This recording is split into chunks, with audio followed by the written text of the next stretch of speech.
دوستو میرا نام عبدالستار ہے اور میں ایک بلاگر ہوں۔ دوستو کیا آپ بیلی پور کے ڈکٹیٹر مائنڈ اور سوڈو انٹیلیکچول فاشسٹ حسن نثار کو جانتے ہیں؟ دوستو یہ جانا پہچانا نام آج کل میڈیا کی زینت بنا ہوا ہے اور عمران خان کا ڈائی ہارڈ قسم کا فین ہے، اور اسی چکر میں بہت سارے لوگوں نے عمران خان سے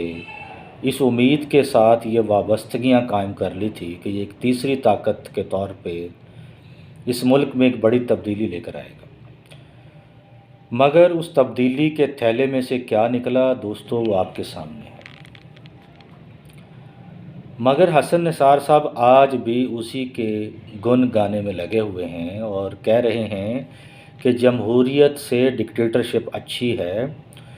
اور کنٹینیوسلی اگر عمران خان کو بھی بطور ڈکٹیٹر 15 سال دے دیے جائیں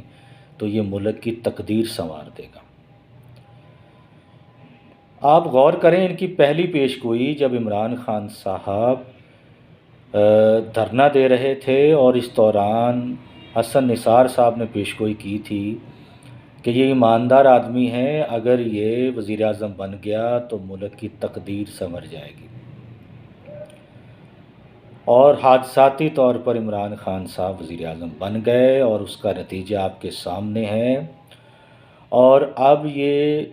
انٹیلیکچول فاشسٹ ہمیں یہ کہہ رہا ہے کہ مزید 15 سال کے لیے بھی ملک اسی کے حوالے کر دیجیے۔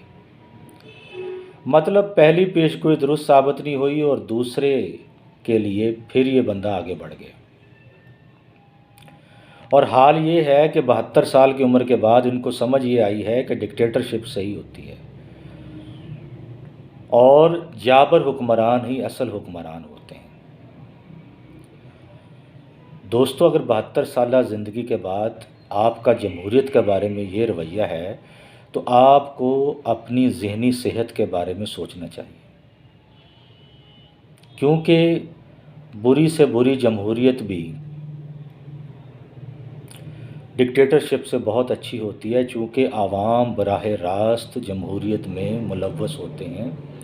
اور وہ براہ راست اپنے ووٹ کا حق استعمال کرتے ہیں،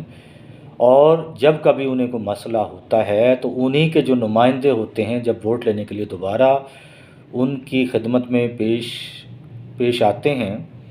تو وہ ان سے سوال کر سکتے ہیں، لیکن ڈکٹیٹرشپ میں ایسا نہیں ہوتا۔ اور سب سے بڑی جو اس انٹیلیکچول فاشسٹ نے بات کہی ہے وہ یہ کہی ہے کہ جو لوگ 15 سال جمہوریت کو 15 سال ڈکٹیٹرشپ کو دیے جائیں، اور اس میں کوئی سیاستدان اگر جمہوریت کا نام بھی لے تو اسے فائرنگ سکواڈ کے آگے کھڑا کر کے اس کو شوٹ کر دیا جائے اور اس کا خرچہ بھی اس کے گھر والوں سے لیا جائے۔ تو اس قسم کی مضحکہ خیزی والی گفتگو جو ہے حسن صاحب فرما رہے ہیں، یہ ان کی 72 سالہ زندگی کا نچوڑ ہے۔ تو دوستو مجھے تو یہ لگتا ہے کہ یہ سٹھیا آ گئے ہیں، اور ان کو کوئی نہ کوئی ایسا ایشو چاہیے ہوتا ہے خبروں میں رہنے کے لیے، اور یہ بیان بازیاں کرتے رہتے ہیں۔ جو بندہ شروع دن سے جمہوریت کو فیور کرتا آ رہا ہو، یکدم سے اس کو کیا ہو گیا کہ وہ ڈکٹیٹرشپ کی طرف چلا گیا، اور نجی زندگی میں یہ کیا ہیں اس کی تو کہانیاں آپ یوٹیوب پر دیکھ سکتے ہیں کہ انہوں نے اپنی پہلی جنریشن کے ساتھ کیا سلوک کیا، اور وہ رلتے رلتے بیچارے ان کے 2 بیٹے جو ہیں وہ بوڑھے ہو چکے ہیں اور ذہنی مریض بن چکے ہیں۔ یہ تو انہوں نے اپنی پہلی نسل کے ساتھ ڈکٹیٹرشپ والا رویہ اختیار کیا۔ خیر یہ ان کا نجی معاملہ ہے، مگر جہاں تک حکومتی نمائندے اور عوام کی بات ہے تو عوام کو ان پڑھ سمجھنا، جاہل سمجھنا اور ان کے ووٹ کو ویلیو نہ کرنا، یہ ان کی حماقت ہے۔ اور عوام اگر اپنے ووٹ کا 5 سال کے بعد استعمال کرتے ہیں تو انہیں جمہوریت پر یقین ہے، اور اگر واقعی جمہوریت کو ان انٹرپٹڈلی پورا ٹائم ملا ہوتا تو آج ہم کہیں کے کہیں پہنچ چکے ہوتے۔ آپ انڈیا کو دیکھ لیجئے، انڈیا آج کہاں پہ چلا گیا ہے؟ اس کی وجہ یہی ہے کہ وہ کبھی بھی ڈکٹیٹرشپ کی طرف نہیں گئے، انہوں نے اپنے جو ان کا کانسٹیٹیوشن ہے اس کو سیکولر رکھا، اور آئین کو انہوں نے مقدم جانا، اور آئین کو سب سے اوپر رکھا۔ مگر یہاں کیا ہوتا رہا ہے دوستو؟ یہ بہت بڑا سوال ہے۔ جس انسٹیٹیوشن کو آپ آزادی سے کام نہیں کرنے دیں گے تو اس کے نتائج یہی نکلیں گے جو ہم آج بھگت رہے ہیں۔ دوستو یہی عمران خان تھا نا جو دھرنا کے دوران